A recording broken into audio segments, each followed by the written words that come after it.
jemaat-Mu Tuhan.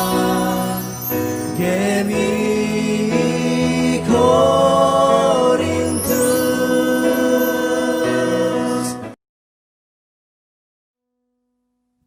Shalom Bapak Ibu yang terkasih dalam Tuhan Yesus Kristus. Bersyukur kalau hari ini kita telah menginjakkan minggu yang kedua.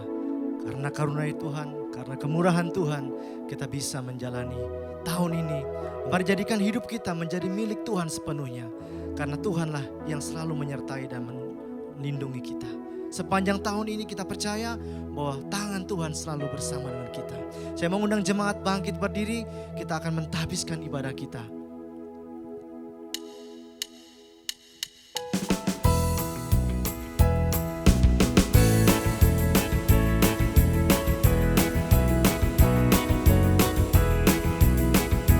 Aku milik-Mu, Yesus Tuhanku, ku dengar suara-Mu. Ku merindukan datang mendekat dan diraih oleh-Mu. Raih daku dan dekatkanlah pada kaki salib-Mu. Raih daku, raih dan dekatkanlah ke sisi-Mu Tuhanku.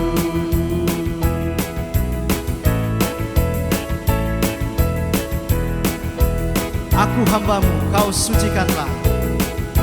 Aku hamba-Mu, Kau sucikanlah oleh kasih kurnia.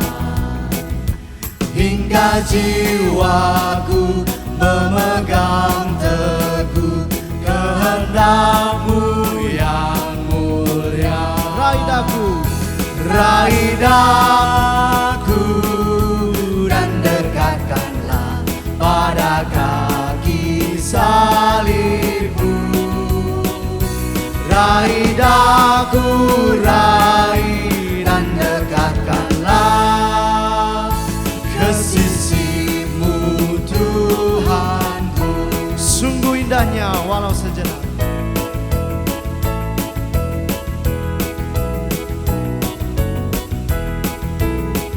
Sungguh indahnya walau sejenak beserta-Mu Allahku. Dalam doaku sungguh akrabnya bersekutu dengan-Mu. Raih daku dan dekatkanlah pada kaki salib-Mu. Raih daku, raih dan dekatkanlah ke sisi-Mu Tuhanku. Ke sisi-Mu, Ke sisi-Mu Tuhanku. Jemaat yang dikasihi Tuhan Yesus Kristus, mari kita tabiskan minggu kedua dalam tahun ini dalam kebaktian yang kita adakan. Kebaktian ini didasarkan dalam nama Allah Bapa, Tuhan Yesus Kristus, dan di dalam nama Roh Kudus. Kasih karunia dan damai sejahtera dari Allah Bapa Tuhan kita Yesus Kristus menyertai saudara sekalian. Amin.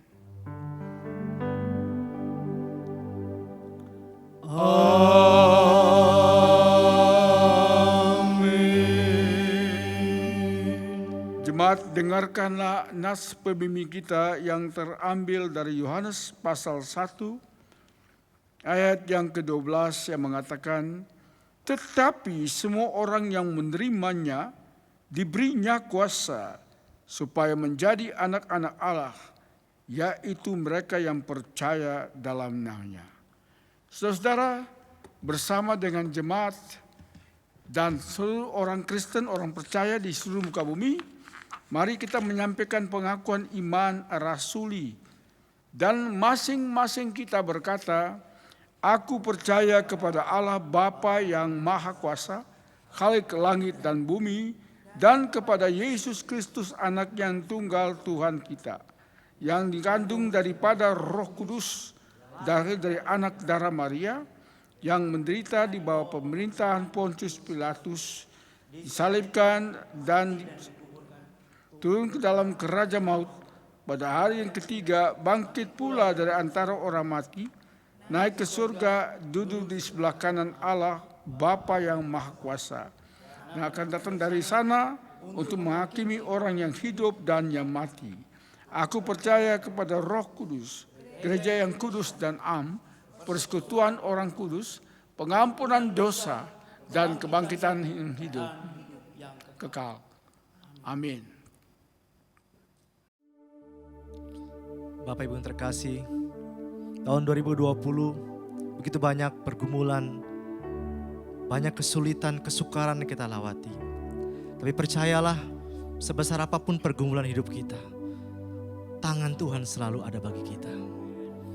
Walaupun mungkin masih di antara kita masih mengalami kesulitan, tertindih oleh pergumulan berat, percayalah, Yesus menjamah kita, maka kita mendapatkan kelepasan yang daripada Tuhan. Mari kita datang dalam hadirat Tuhan.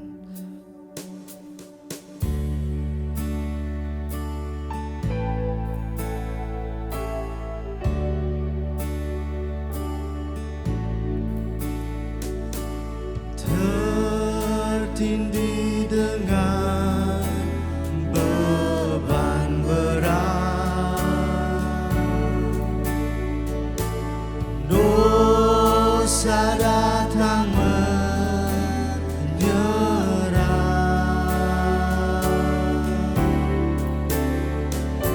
Siapa mau tolong waktu susah dan angkat dari lumpur dosa? Yesus jamah, Yesus jamah segenap hidupku dan beri damai di hatiku.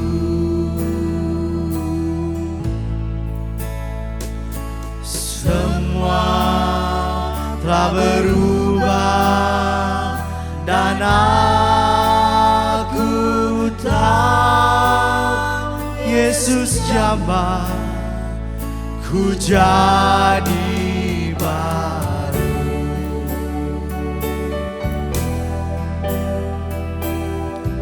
Yes, Lord, we come to you, Lord. Touch us, Lord, with an anointing hand from you. Shackled by the heavy burden, need a load of guilt and sin.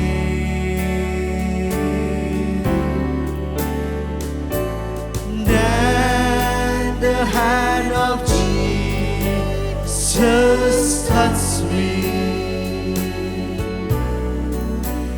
and now I am no longer the same. Mari merasakan jamahan Tuhan. He touched me, yes, He touched me, He touched me, and oh, the joy that floods my soul. Something happened, and now I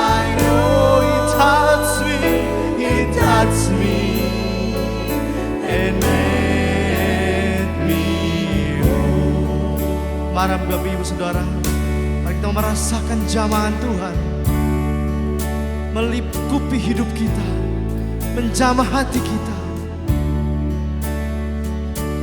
Dialah juru selamat kita. Mari memberi hidup kita bagi Dia. Since I meet this blessed Savior, since I met this blessed Savior, since He cleansed and made me whole, I will never cease to praise Him. I shouted while eternity rolled. He touched me, He touched me, oh, He touched me, and oh, the joy that floods my soul. Something heaven and now I know He touched me and made me whole. He touched me, oh Jesus, He touched me, oh, He touched me, and oh, the joy that floods my soul. Something heaven and now I know something heaven, something heaven and now I know He touched me and made me whole. He touched me, He touched me and made me whole. Mari Bapak Ibu, kita dalam hadirat Tuhan merasakan jamahan kasih-Nya. Kita bersyukur kalau tahun ini kita telah melaluinya. Itu semua karena anugerah Tuhan. Kita menapaki tahun yang baru bersama dengan tangan Tuhan yang menyertai kita. Bersyukur Tuhan, Engkau Allah yang luar biasa dalam kehidupan kami. Katakan Yesus, Engkau yang termanis dalam hidupku, Engkau yang termanis dalam hidupku. Yesus yang termanis buat jiwaku, buat jiwaku, buat jiwaku, buat jiwaku. Yesus, Yesus yang termanis buat jiwaku, ku cinta selamanya. Katakan Yesus yang termanis, Yesus yang termanis. Mungkin di antara Bapak Ibu semua merasakan tahun-tahun yang berat di tahun yang 2020 yang telah dilalui. Tetapi Yesus, Dia yang tetap termanis, Dia yang tetap terindah dalam hidup kita. Dia yang termanis, Engkaulah segalanya ya Tuhan. Terus serukan Dialah segalanya dalam hidupku. Hanya Dia yang layak ditinggikan. Ku cinta selamanya. yang termanis, Yesus yang termanis buat jiwaku, buat jiwaku, buat jiwaku, buat jiwaku. Kau yang termanis, Yesus yang termanis buat jiwaku. Ku cinta selamanya. ku cinta, Ku cinta selamanya. ku cinta kau Yesus. Ku cinta selamanya.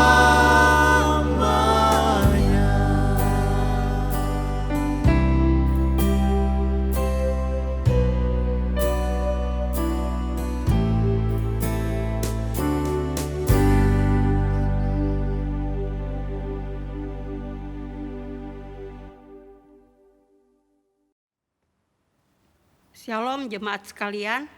Sebelum mendengarkan firman Tuhan, mari kita berdoa. Bapa kami di dalam surga, kami bersyukur bahwa kami boleh menginjak hari yang seminggu ini melewati tahun pertama di tahun 2021 ini. Dalam penyertaan-Mu kami masih dalam ibadah live streaming, namun kami bersyukur ada alat untuk kami boleh beribadah bersama-sama. Karena itu kami terus berdoa baik buat jemaat yang di rumah maupun kami yang melayani di atas mimbar ini, supaya Tuhan mengurapi kami masing-masing agar kami di tengah-tengah kesibukan, pandemi dan halangan apapun, kami terus belajar dengan rendah hati, mau belajar tentang firman Tuhan, terus menerus bergantung kepada Tuhan.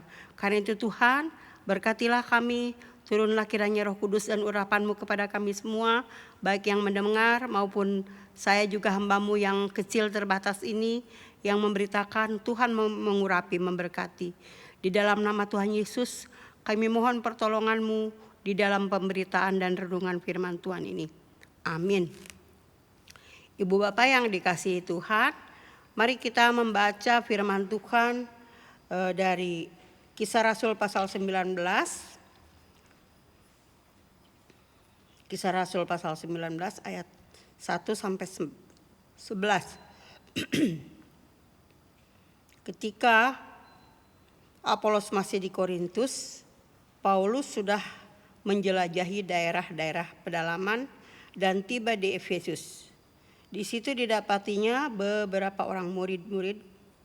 Katanya kepada mereka, "Sudahkah kamu menerima Roh Kudus?" Ketika kamu menjadi percaya, akan tetapi mereka menjawab, "Belum. Bahkan kami belum pernah mendengar bahwa ada Roh Kudus." Lalu kata Paulus kepada mereka, "Kalau begitu, dengan baptisan manakah kamu telah dibaptis?" Jawab Yesus, "Dengan baptisan Yohanes." Kata Paulus, "Baptisan Yohanes adalah pembaptisan orang yang telah bertobat dan berkata kepada orang banyak bahwa mereka juga harus percaya kepada Dia yang datang kemudian daripadanya, yaitu Yesus." Ketika mereka mendengar hal itu, mereka memberi diri mereka dibaptis dalam nama Tuhan Yesus. Dan ketika Paulus menumpangkan tangan di atas mereka, turunlah Roh Kudus ke atas mereka, dan mulailah mereka berkata-kata dalam bahasa roh dan bernubuat. Jumlah mereka adalah kira-kira 12 orang. Selama 3 bulan, Paulus mengunjungi rumah ibadat di situ dan mengajar dengan berani. Oleh karena pemberitaannya, ia berusaha meyakinkan mereka tentang kerajaan Allah. Tetapi ada beberapa orang yang tegar hatinya. Mereka tidak mau diyakinkan, malahan mengumpat jalan Tuhan di depan orang banyak. Karena itu Paulus meninggalkan mereka dan memisahkan murid-muridnya dari mereka. Dan setiap hari berbicara di ruang kuliah Tiranus. Hal itu dilakukannya 2 tahun lamanya. sehingga semua penduduk Asia mendengar firman Tuhan, baik Yahudi maupun Yunani. Oleh Paulus, Allah mengadakan mujizat-mujizat yang luar biasa, bahkan membawa sapu tangan atau kain yang pernah dipakai oleh Paulus dan meletakkannya atas orang-orang sakit.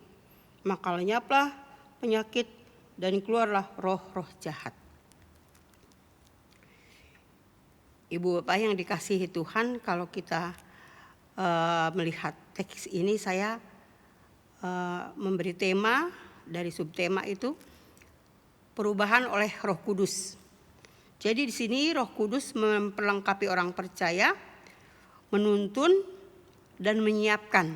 Menyiapkannya untuk apa? Nah, kalau kita melihat di dalam pasal sebelumnya, pasal 18 ayat 24, ada Apolos juga yang baru mengenal baptisan Yohanes. Padahal seorang pengajar dari Alexandria, juga seorang fasih mahir dalam soal-soal kitab suci, namun belum menerima Roh Kudus. Makanya dengan rendah hati, Apolos juga mau diajar oleh jemaat sederhana, yaitu anak rohaninya Paulus, yaitu keluarga pasangan suami istri namanya Priscilla dan Aquila. Mereka mengenal Yesus dari pemberitaan kitab suci Perjanjian Lama. Itu memang kalau kita melihat latar belakang kenapa baptisan Yohanes disebut-sebut. Lagi-lagi di sini disebut lagi karena selain Yohanes di dalam teks Markus pasal 1, selain mempersiapkan jalan pertobatan sebelum kedatangan Tuhan Yesus, Yohanes juga pernah membaptis Yesus.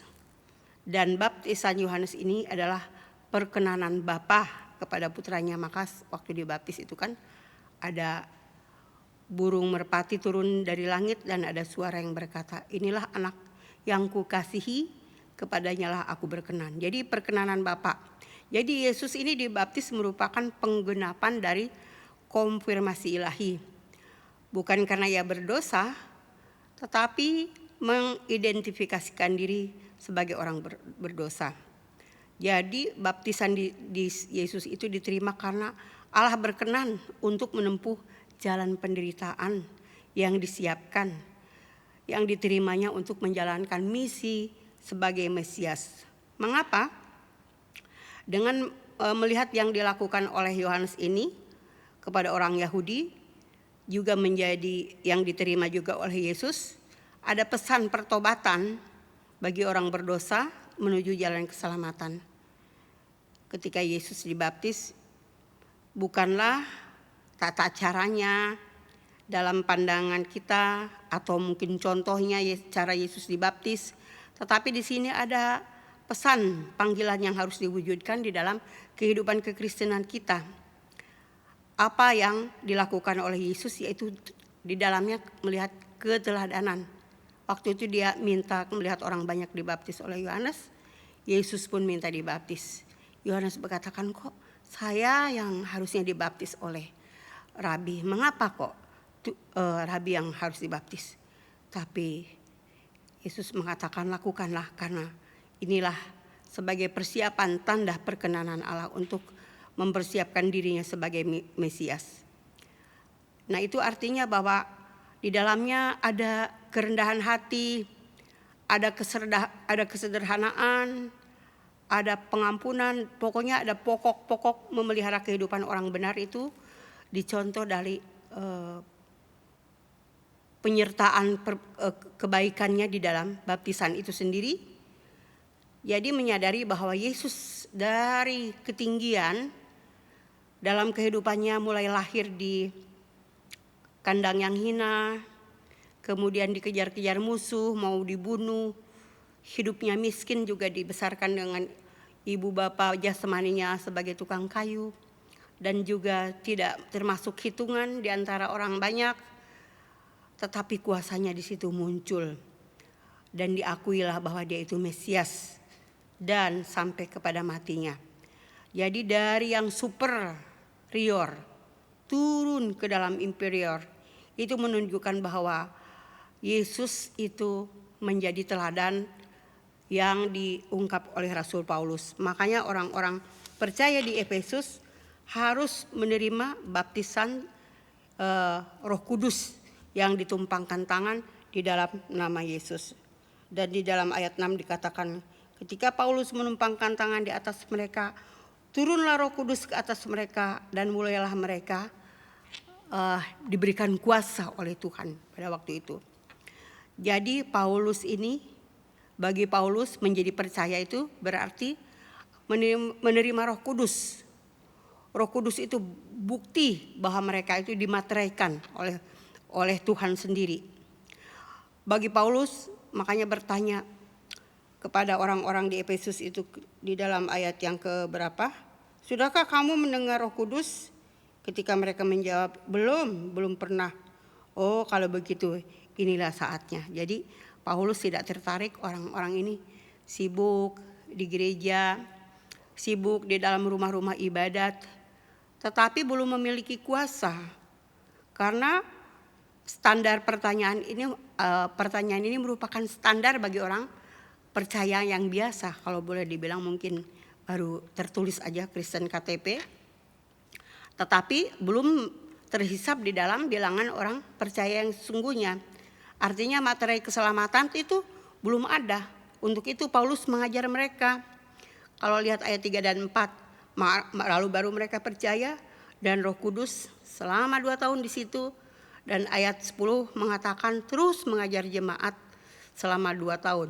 Sehingga contoh yang telah diterima oleh para murid juga pada waktu Pantekosta, mereka juga dibaptis, mereka juga menerima Roh Kudus. Ini bukan berbicara soal baptisan ulang atau metode baptisan ataupun second blessing, tetapi mereka membutuhkan urapan yang terus-menerus, berkat terus-menerus, oleh karena ada materai Roh Kudus yang terus-menerus mengingatkan mereka orang berdosa dan harus hidup kudus. Karena apa? Sebelumnya memang Lukas mencatat, Lukas 16 ayat 16, waktu itu mereka berkata, Tuhan Yesus, memang hukum Musa kamu kenal, katanya kepada orang Yahudi. Tapi itu merupakan pedoman kalian, kalau saya baca di dalam bahasa yang sederhana. Baru sampai Yohanes datang, kerajaan Allah dibentangkan. Jadi kalau kita tahu, kalau hanya pedoman saja berarti hukum-hukum tertulis itu hanya diingat aja di otak. Jadi belum mendarat di hati. Makanya belum ada kuasa. Bagaimana bisa firman perintah yang hanya pedoman? Ya tahu sih tahu. Tetapi bagaimana melaksanakan dengan tangan secara praktis? Karena memang belum ada motor kehidupan. Oleh sebab itu mereka mati. Makanya Yohanes 1 ayat 12 berkata, barang siapa menerima dia akan diberi kuasa. Jadi di sini kita bisa membedakan iman yang masih mengandalkan pedoman-pedoman kekristenan, melaksanakan kebaikan-kebaikan secara umum, ya itu umum, tuntutan umum, etika umum, tetapi tidak ada motor yang didorong, yang membuat perbuatan itu kekal dan unconditional. Artinya tidak dikondisikan berbuat baik itu karena situasi, tetapi karena memang motornya itu Roh Kudus. Makanya di sini kita bisa membedakan adanya Roh Kudus berarti ada pertumbuhan. Kenapa ada pertumbuhan? Karena itu ada kehidupan. Jadi kalau yang namanya Kristen tetapi masih dia statis, berarti itu tidak ada kehidupan. Makanya Paulus berkata juga kepada jemaat Efesus di dalam suratnya, pikiran yang sia-sia masih ada, pengertiannya masih gelap, masih kebodohan, kedegilan masih melekat, perasaan juga masih tumpul. Bukannya demikian orang percaya. Makanya kamu yang mencuri masih mencuri, yang berpikir kotor masih berpikir kotor, padahal kamu itu masuk gereja, beribadah di gereja. Itu namanya kalau orang bilang orang Kristen KTP, tidak ada kehidupan, ya. Jadi statis saja. Contohnya kalau kita melihat bunga di samping saya ini begitu indah ya, ditata, tapi bukan alami, tapi oleh perbuatan manusia. Kenapa dia indah tetapi tidak berubah? Dia statis artinya, karena di dalamnya tidak ada apa? Kehidupan. Lain kalau saya menanam biji kecil saja, dalam beberapa waktu benih ditanam, tiba-tiba muncul dan apalagi diperhatikan, dipupuk, disiram, berubah. Itu adanya satu kehidupan. Seperti Tuhan Yesus katakan, biji yang kecil itu seperti sesawi yang kecil yang tadinya tidak ada menjadi ada, bahkan berguna, menjadi pohon yang rindang dan burung-burung di situ bertengger. Artinya dari yang tidak ada menjadi ada. Itulah inti kekristenan.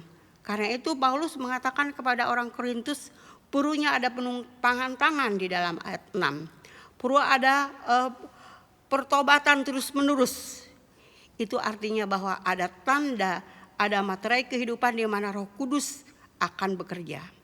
Maka akibatnya yang pertama yang menandainya adalah materai keselamatan. Jadi penumpangan tangan oleh Paulus menjadi tanda bahwa sesudah itu orang percaya menerima dia, diberi hak menjadi ahli waris sebagai anak-anak Allah. Jadi hak keselamatan sudah nyata. Jadi bukan karena percaya, karena mendengar, karena keturunan, tetapi tidak kenal, itu masih statis. Itu orang Kristen namanya ngasih, ya saya ke gereja karena mama papa saya majelis, karena saya anak pendeta, karena saya teman-teman saya katanya ada Yesus di gereja katanya, tetapi belum mengenal lebih dalam. Itu sebabnya harus mengalami pertobatan oleh Roh Kudus sehingga kita dipenuhi oleh Roh Kudus, dimateraikan sebagai tanda keselamatan, maka dia diyakini bahwa dia menjadi milik Allah. Barulah pada saat itu mereka bergabung menjadi orang-orang percaya kepada Kristus. Setelah menerima Roh Kudus, mereka dicap sebagai milik Allah, sama seperti yang dialami di dalam Kisah Rasul 8 ketika Petrus dan Yohanes melayani orang-orang di Samaria. Pada waktu itu banyak orang percaya tetapi belum menerima mendengar Roh Kudus, dan akhirnya mereka menerima penumpangan tangan oleh para rasul, dan itu yang dimaksud oleh Paulus pada saat dia penumpangan tangan. Akibatnya mereka mengenal jalan keselamatan lebih pasti. Makanya Paulus selalu berkata, kamu dahulu gelap, sekarang menjadi terang. Orang yang percaya kamu pindah dari kegelapan kepada kehidupan. Mutlak itu. Yang kedua akibatnya, Roh Kudus itu juga setelah dimateraikan oleh Roh Kudus, ada kuasa penyertaannya. Maka kuasa yang diberikan itu adalah memperlengkapi mereka untuk terus bertahan di dalam hidup di dalam kebenaran. Itu sebabnya kalau mereka hidup di dalam kebenaran, mereka mengalami kebenaran, maka mereka juga akan menjadi saksi. Oh, ini akibat dari saya memiliki Roh Kudus. Maka buah-buah roh itu ada dalam diri saya, dikatakan ada 7 buah roh, tetapi yang paling inti lagi, buah roh itu bukan hanya untuk dinikmati sendiri, tapi harus diberitakan. Diberitakan Injil juga harus diwartakan kepada mereka. Ya, baik yang sudah tahu Yesus seperti pengalaman Apolos dan pengalaman orang-orang di Efesus itu, tahu tentang Yesus tetapi belum mengenal siapa Yesus lebih dalam. Antara tahu dan mengenal itu lain. Kalau tahu itu misalnya saya ketemu Bapak Jimmy tiap hari. Oh, saya tahu Pak Jimmy dulu ya. Oh, di gereja GMI Agape. Oh, itu Pak Jimmy. Oh, istrinya Bu Hana. Namun setelah kami undang di dalam gereja ini, bergaul dengan beliau, baru kami kenal beliau itu siapa. Nah, kira-kira begitulah Orang yang sudah mendengar Yesus tapi belum mengundang Yesus, belum terima Yesus, belum kenal Yesus, ya dia tidak kenal. Oleh sebab itu, begitu kita kenal, lalu menerima, membuka hati, mengaku bahwa kita kosong tanpa Yesus, kemudian membiarkan Yesus menetap di hati orang percaya, maka sejak itu kuasa menjadi miliknya. Kuasa penyertaan. Dan di dalam ayat 10 juga akibatnya misi berjalan. Mulai tersebar, dikatakan oleh Paulus, Allah mengadakan mujizat-mujizat yang luar biasa. Ya. Lalu ada pernyataan-pernyataan di dalam pemberitaan Injil, yaitu pernyataan-pernyataan yang spektakuler. Disebut Yesus waktu itu pantas ya kalau Rasul Paulus itu dibilang rasul yang besar. Karena ya pelayanannya dan tulisan-tulisannya sampai kini mempengaruhi perkembangan wawasan dunia Kristen. Dan pola-pola pemikiran Kristen di negara-negara maju di dalam misalnya bidang hukum, infrastruktur atau bahkan pendidikan sungguh-sungguh diberkati. Dari sana mulainya titik tolak Injil. Kuasa Injil mulai mempengaruhi, merubah akal, pikiran, lalu bergerak di dalam kehidupan secara praktis. Mungkin kalau tidak ada seorang Rasul Paulus pada saat itu, perkembangan dan penyebaran Injil juga tidak akan seperti sekarang ini. Itu sebabnya akibat kuasa ada langkah pemberitaan yang kekal sampai sekarang. Yang ketiga, akibatnya juga waspada terhadap roh-roh. Membedakan roh-roh yang ada di dunia ini, roh jahat atau roh Tuhan.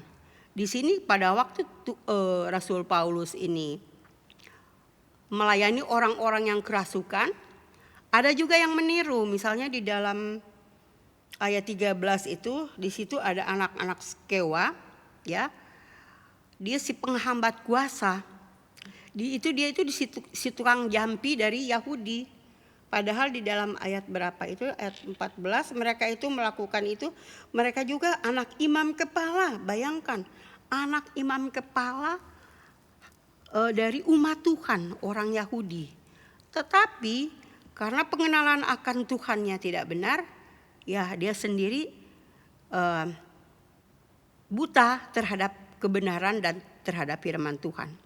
Nah, si tukang jampi ini juga keliling dikatakan. Dia tahu Tuhan Allah, bahkan dia mendengar Yesus. Bahkan dia boro-boro dia taat, mengenal Allah, tapi tidak ada hubungan dengan Yesus. Boro-boro taat, boro-boro lagi bergantung kepada Tuhan. Bahkan dikatakan di situ juga pengejek di dalam ayat berapa tadi. Tetapi ada beberapa orang yang tegar hatinya, mereka tidak mau diyakinkan, malahan mengumpat jalan Tuhan di depan banyak orang. Itu ayat 9. Karena itu Paulus cukuplah meninggalkan mereka dan memisahkan murid-muridnya, disaring dari antara mereka. Tapi mereka juga tidak diam, berjalan keliling untuk menyembuhkan orang katanya dengan memakai kuasa. Ketika Rasul Paulus menunjukkan mujizat kuasa Yesus karena penuh hikmat, maka ketujuh anak Skewa itu juga tertarik ya. Dan dia mulai memutuskan untuk berpihak kepada nama itu yang dipandang mungkin baik sebagai mantra, tapi mantra nama Yesus disebut-sebut. Pikirnya ya karena orang-orang juga takluk tuh dalam nama itu. Tapi motifnya ialah untuk menambah keuntungan. Karena dia itu kaya, kalau kita melihat di dalam Skewa itu ayat 19, mereka mempunyai nilai jual buku-buku mantra di traksir itu, uang dalam tiap buku itu ditaksir 50.000 uang perak. Cukup kaya. Jadi di sini dipandang baik juga mantra-mantra dalam nama Yesus pikirnya, karena menambah keuntungan. Jadi kalau bagaimana dia orang yang tidak taat, bahkan tidak percaya, bahkan tidak mempunyai hubungan dengan Yesus dengan baik. Kadang-kadang banyak motivasi di dalam menggunakan nama Yesus itu, tetapi tidak di dalam hidup kekudusan, apalagi taat kepada firman. tapi ada maksud loba, ada keuntungan yang tersembunyi. Karena kalau pada zaman itu di Efesus banyak sihir-sihir dan kuasa-kuasa gelap. Kalau bisa mengalahkannya itu dengan mantra lagi, lawan mantra dengan lawan mantra, bagaimana ya? Kita hanya tahu ada dua kuasa ya, kuasa Tuhan di dunia ini dan kuasa setan. Lain-lain di balik itu yang di luar Tuhan, itu jelas di belakangnya siapa. Kita sudah tahu, roh-roh jahat itu. Kadang-kadang kita juga tidak tahu bahwa mungkin kita dalam ketidaktaatan kepada Tuhan, dalam maksud mempunyai keuntungan tersembunyi, kita juga mencaplok nama Yesus dengan memaksa-maksa. Ini pun salah. Ini juga ciri-ciri satu orang yang tidak mengandalkan kuasa Yesus, melainkan demi ketenaran agar dapat diterima, dianggap hebat, pembuat mujizat, tentu saja mengalir juga pundi-pundi ya ke akun pribadi. Nah, kalau sampai saat itu kuasa Tuhan meninggalkan dia, karena akhirnya dia juga diterkam oleh orang-orang yang dirasuk setan itu. Kuasa Tuhan meninggalkan dia. Nah, praktek ini kalau kita pikiran yang rusak ini kadang-kadang ditanamkan oleh ayahnya ini, si imam ini kepada ketujuh anaknya itu, anak-anak Imam Skewa itu dalam pasal 14. Mereka pikir dalam nama Yesus menjadi tenar, karena rasul-rasul itu besar memang, tenar Rasul Paulus itu. Tetapi tidak tahu bahwa mereka itu sebetulnya sangat merasa kecil di hadapan Tuhan. Mereka hanya membesarkan nama Yesus. Dan di atas semuanya itu pelayanan bukan karena egonya, bukan karena harga dirinya yang tinggi sehingga menyingkirkan nama Yesus, bukan. Kadang-kadang praktek pedukunan Kristen masih ada. Itu bagi kekristenan yang masih KTP, itu duniawi, tidak ada kuasa Roh Kudus. Bahkan mungkin juga di situ majelis ingin berkhotbah, ingin melayani, tapi karena kurang percaya diri, dia tidak bergantung kepada kuasa Tuhan. Tetapi ada yang pakai ikat pinggang merah, ada yang supaya ada kuasa, supaya ada berani berbicara di dalam orang banyak. Ini juga praktek-praktek bagaikan praktek menyihir orang, datang untuk dipaksa. Akibatnya meninggalkan ketaatan dan tidak kudus. Sedangkan hamba-hamba Tuhan ini adalah hamba-hamba yang bergantung sepenuhnya kepada Tuhan. Dalam hidup kesederhanaan, tujuannya ialah mujizat dan hal-hal spektakuler itu kadang-kadang diizinkan memang oleh hamba-hamba Tuhan. Tidak lain fokusnya adalah misi. Misi di tengah-tengah orang yang belum mengenal siapa Yesus. Kadang-kadang kami dulu di pedalaman belum orang mengenal Yesus.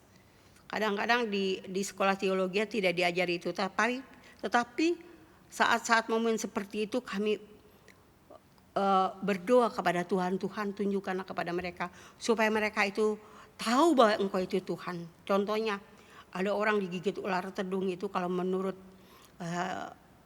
hemat kita racun itu dalam beberapa detik sudah mati langsung biru. Tapi kami waktu itu memang mengandalkan kuasa Yesus, bukan menjual nama Yesus. Dalam nama Yesus berhenti racun-racun itu. Kami juga diusahakan dengan mengikat itu dengan tali tarik karet yang kuat sehingga racun tidak berkeliaran. Kemudian kami taruh, waktu itu masih korek api ya. Sekarang udah jarang korek api, ditumpuk di dalam lukanya atau dibakar. Karena di dalam sekolah kami dulu diajarkan P3K bagaimana sebelum ke pedalaman menyelamatkan orang yang digigit ular, yang jatuh, dan akhirnya racun itu mati tidak menjalar. Bahkan ada orang mau mati tetapi orang itu belum percaya, dan kami bilang Tuhan kasihan kalau dia mati belum percaya. Dia udah muntaber, dia udah keluar kotoran darah melulu karena keadaan juga ke kota harus dipikul 4 jam karena kami di pedalaman. Tapi kami berdoa dalam nama Yesus Tuhan, bukan kami menjual namamu. Jikalau Engkau ingin orang ini diselamatkan, sembuhkanlah dia, sembuh. Dan orang yang digigit ular juga sampai sekarang masih ada. Saya yakin itu masih ada orang itu. Dan itu kadang-kadang demonstrasi kuasa nama Tuhan itu dibutuhkan juga oleh Paulus di tengah-tengah sihir di Efesus itu. Itu menandakan bahwa Tuhan Yesus itu adalah benar-benar Tuhan sehingga orang percaya. Ada seperti itu. Jadi tujuannya misi, bukan untuk ketenaran atau ego, apalagi untuk supaya mengalirnya keuntungan-keuntungan. Tapi di sini kita tahu bahwa pelayanan ini baik Rasul Paulus maupun Yohanes Pembaptis ingin menyerupai Yesus yang turun dalam kerendahan, yang menyelesaikan misi Bapa untuk menjadikan Mesias untuk menyelamatkan dunia. Maka dilanjutkan oleh Rasul yang besar Paulus. Dalam pola kesederhanaan Rasul Paulus Rasul besar ini meneladani hidup dari yang super juga sebetulnya. Kalau kita membaca di dalam Filipi 3, aku melupakan apa yang di belakangku. Yang dulu keuntungan merupakan sampah demi pengenalan akan Kristus, maka yang super itu disangkali. Begitu dia meniru Yesus, makanya dia ingin menyerupai Yesus, meneladani Yesus. Hidup dalam himpitan penjara, tidak ada kemapanan. Tapi yang ada di penjara itu sukacitanya luar biasa. Sehingga menulis kepada jemaat Filipi pada waktu itu di Filipi 4 ayat 4, bersukacitalah kamu. Karena apa? Upahmu besar ya. Padahal dia menulis itu dalam penjara, sebentar lagi dia akan divonis mati oleh kaisar yang kejam itu, Nero itu ya. Nah, di sini kita lihat bahwa pertolongan Roh Kudus, baptisan Roh Kudus ialah mempersiapkan kita untuk bertumbuh, berkembang, adanya kehidupan tidak statis melainkan dinamis. Itulah kuasa ilahi di dalam Kristus oleh pengurapan Roh Kudus. Jadi kita di sini jangan mengukur kemuliaan Allah dengan menurut kemampuan manusia, karena akan menghambat kita di gereja kita. Kita harus melihat bahwa kemuliaan Allah besar. Di tahun 2021 yang baru kita injak seminggu ini, yang akan masih panjang, yang akan kita lanjuti, kita tidak tahu apa yang terjadi. Tapi mari kita mengukur kemuliaan yang besar itu hanya ada lewat melihat kemuliaan besar itu untuk hanya lewat dipahaminya yang begitu besar dan ajaib di dalam kehidupan kita, sekalipun lewat pandemi. Mari kita berdoa. Bapa di surga, kami bersyukur bahwa Tuhan kami yang besar, mampukan kami untuk memahami bahwa kuasa-Mu besar dan ajaib dalam keseharian hidup kami. Tahun ini masih panjang, kami baru menginjak awal minggu ini. Dan kami masih rahasia, tidak tahu apa yang terjadi. Tapi kami syukur bahwa mempelajari firman Tuhan, suka dukanya kami sebagai orang percaya, sebagai hamba-hamba pemberita, namun kami akan melihat kuasa Tuhan yang besar. Jemaat juga kami doakan supaya terus belajar rendah hati, bergantung, sehingga akan melihat kuasa Tuhan yang besar. Di dalam nama Yesus Tuhan memberkati setiap jemaat dan kami semua. Kami bersyukur di dalam nama Tuhan Yesus. Amin. Puji Tuhan, firman Tuhan yang menguatkan kita semua Bapak Ibu Saudara. Tiba saatnya kita akan memberikan persembahan. Persembahan mohon dapat ditransfer ke rekening gereja yang tercantum di layar Bapak Ibu sekalian dalam tayangan ibadah pada hari ini. Jangan lupa untuk menyantumkan nama pengirim apabila persembahan sudah ditransfer ataupun diserahkan ke bendara gereja. Gembala dan majelis jemaat mengucapkan terima kasih untuk setiap persembahan yang sudah diberikan baik melalui transfer ataupun diserahkan ke bendara gereja. Tuhan Yesus memberkati setiap usaha, pekerjaan dan pelayanan Bapak Ibu sekalian. Mari kita bersatu di dalam doa. Tuhan Yesus, kami bersyukur atas segala anugerah Tuhan yang Kau karuniakan bagi kami. Kalau kami bisa merasakan kebaikan-Mu, kemurahan-Mu, dan segala berkat-Mu itu semua karena kebaikan-kebaikan-Mu ya Tuhan. Dan saatnya Tuhan kami ingin memberikan persembahan, kiranya Engkau mensucikan, kuduskan, sehingga persembahan ini berkenan di hadapan hadirat-Mu. Di dalam nama Tuhan Yesus kami berdoa. Amin. Mari Bapak Ibu Saudara, sambil kita mempersiapkan persembahan kita menyanyikan lagu ini. Lily of the Valley, bunga bakung yang di lembah.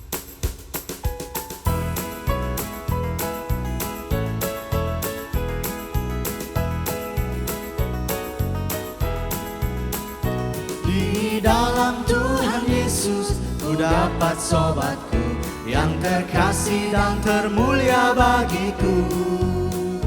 Bunga bakung yang di lembah, yaitu Tuhanku, Dia sajalah kekasih jiwaku. Beri hibur dalam susah, beri kuat dalam perang, ditanggungnya segala keberatanku. Bunga bakung yang di lembah, yaitu Tuhanku, Dia sajalah kekasih jiwaku.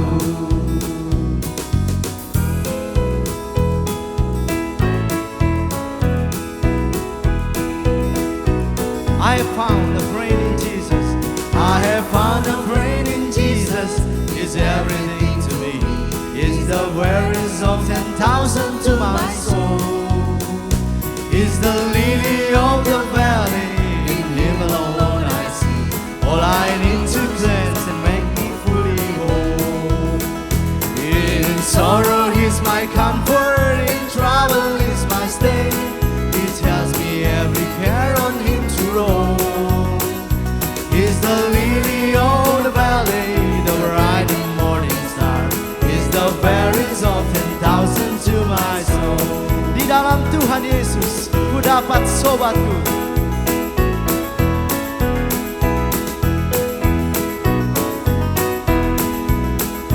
Di dalam Tuhan Yesus, ku dapat sobatku yang terkasih dan termulia bagiku.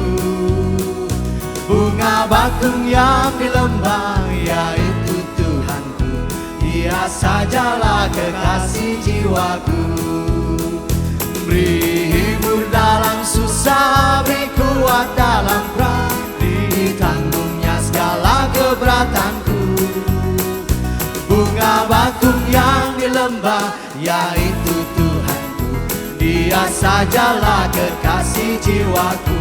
Dia sajalah, Dia sajalah kekasih jiwaku. Dia sajalah. Dia sajalah kekasih jiwaku.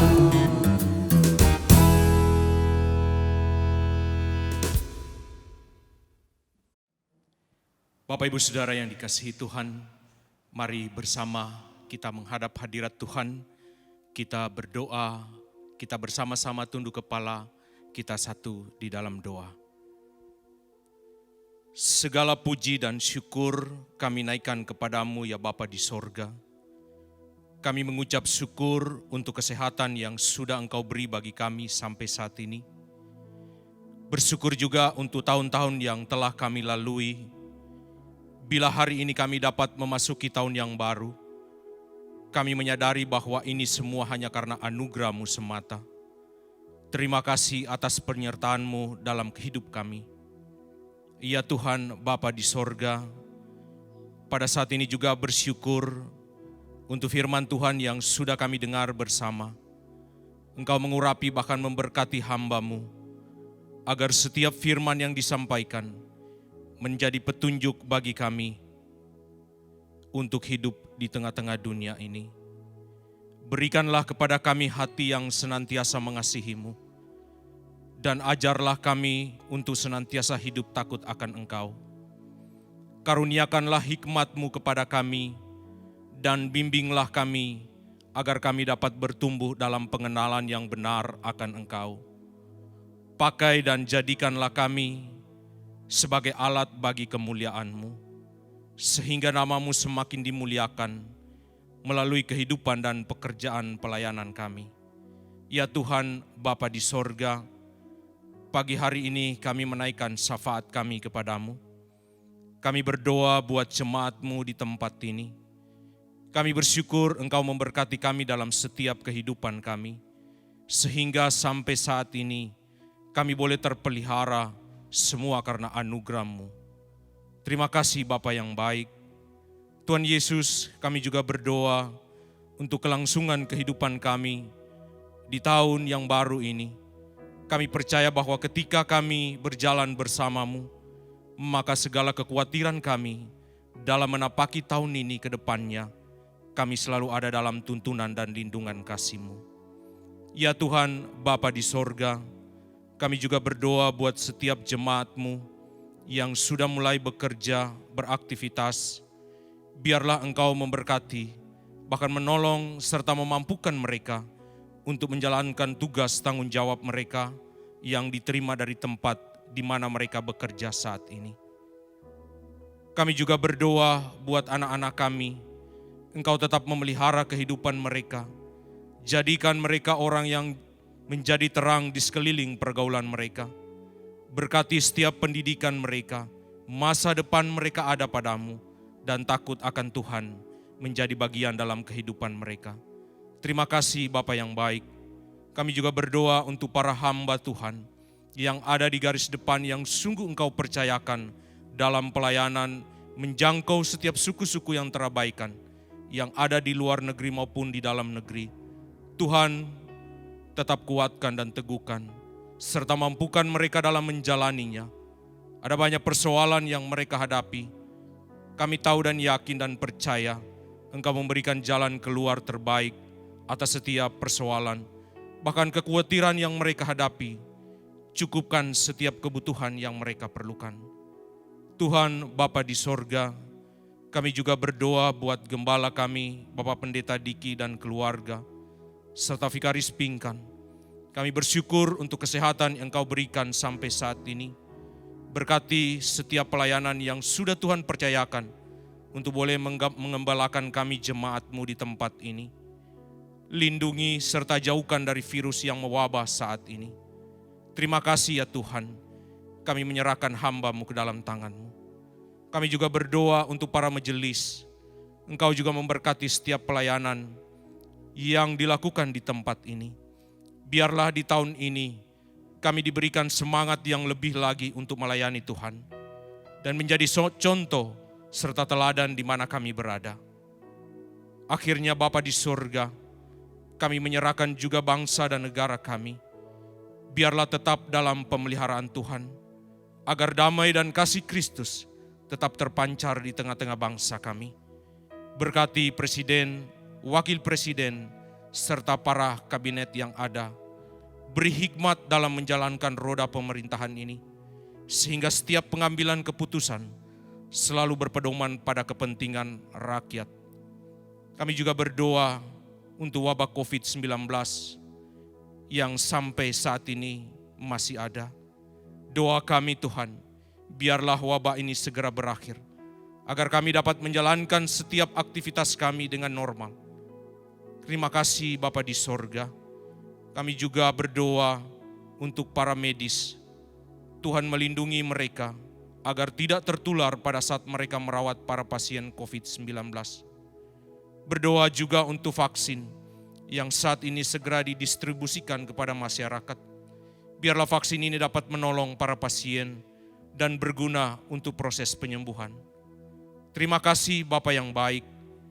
Inilah doa kami yang jauh dari sempurna, yang kami alaskan di dalam nama Tuhan kami Yesus Kristus, yang telah mengajar kami berdoa.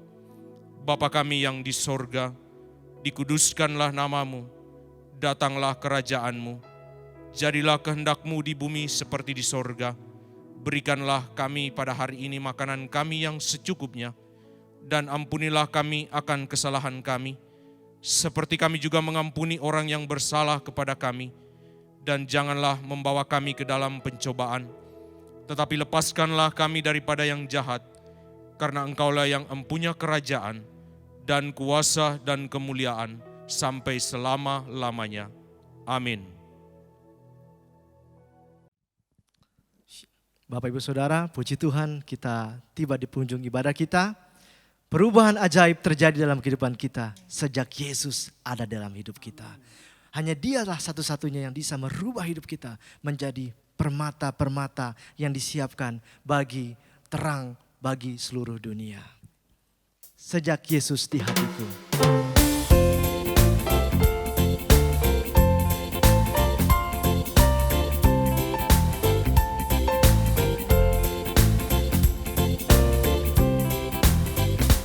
Perubahan ajaib terjadi padaku sejak Yesus di hatiku. Ada terang dalam hati dan harapan. sejak Yesus di hatiku, sejak Yesus di hatiku, sejak Yesus di hatiku, hidupku berubah menjadi berarti sejak Yesus di hatiku. What a wonderful change in my life. Since Jesus came into our life. What a wonderful change in my life has been wrought since Jesus came into my heart. I have light in my soul, for it's long I have sought since Jesus came into my heart. Since Jesus came into my heart, since Jesus came into my heart, lots of joy over my soul, like the sea billows roll. Since Jesus came into my heart.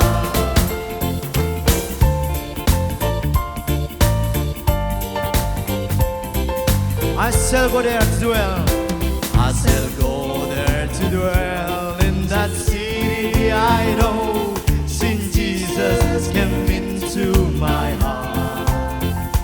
And I'm happy, so happy, as onward I go, since Jesus came into my heart. Since Jesus came into my heart, since Jesus came into my heart, floods of joy over my soul, like the sea billows roll. Since Jesus came into my heart, Sejak Yesus, sejak Yesus di hatiku, sejak Yesus di hatiku, hidupku berubah menjadi berarti sejak Yesus di hatiku, hidupku berubah menjadi berarti sejak Yesus di hatiku, sejak Yesus, sejak Yesus di hatiku. Bapa di surga, kami menaikkan syukur karena sejak Yesus di hati kami, betapa kami bersukacita. Kegembiraan yang terus-menerus melanda kami di dalam pelbagai kehidupan ini. Di tahun ini, kami mau hidup penuh dengan kegembiraan dan keberkatan dari Tuhan yang melimpah kasih dalam usaha, pekerjaan, pendidikan kami. Terima kasih Bapa untuk ibadah hari ini yang membuat kami terus-menerus mempertajam sukacita dan kegembiraan hati. Pada saat ini kami juga ingin menaikkan syukur atas ulang tahun saudara-saudara kami. Pada tanggal 6 Januari, Ibu Ruth Amita Boru Sigalingging yang berulang tahun pada tanggal 6 Januari ini. Kami doakan dan kami serahkan hamba-Mu ke dalam tangan-Mu, semua aktivitas dan pekerjaan diberkati oleh Tuhan, berkati dengan hikmat dan pertolongan Tuhan dalam mengelola, mengatur, menata rumah tangga semakin baik di tahun 2021 ini.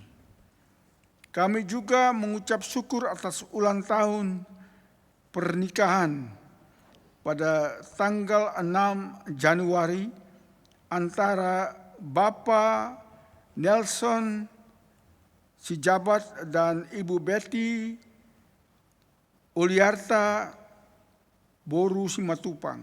Terima kasih Bapak, dua telah menjadi satu, dan kiranya itu tetap menjadi satu dalam kemuliaan Tuhan.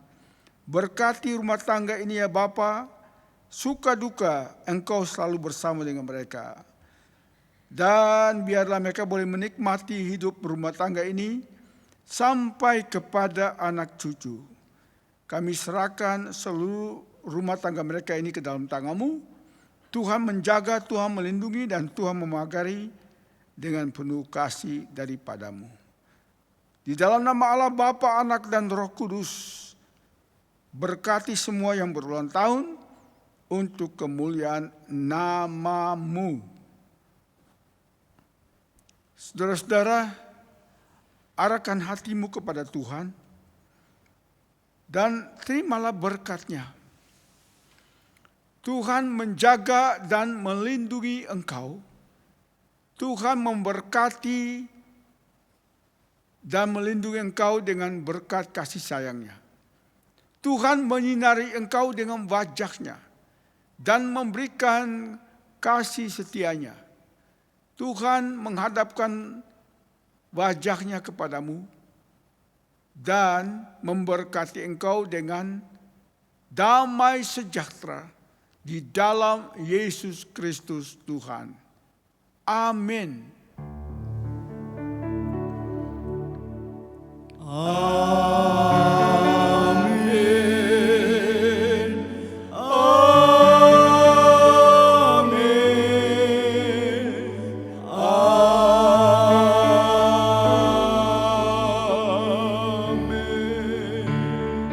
Jemaat, ambillah waktu teduh sejenak di hadapan Tuhan.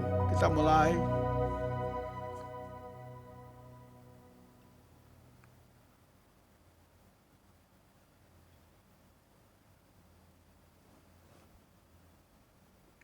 Amin. Selamat tahun baru untuk mereka yang belum disalamkan. Dan lakukan apa yang telah kita melihat dan kita mendengar. Yesus Kristus memberkati. Amin.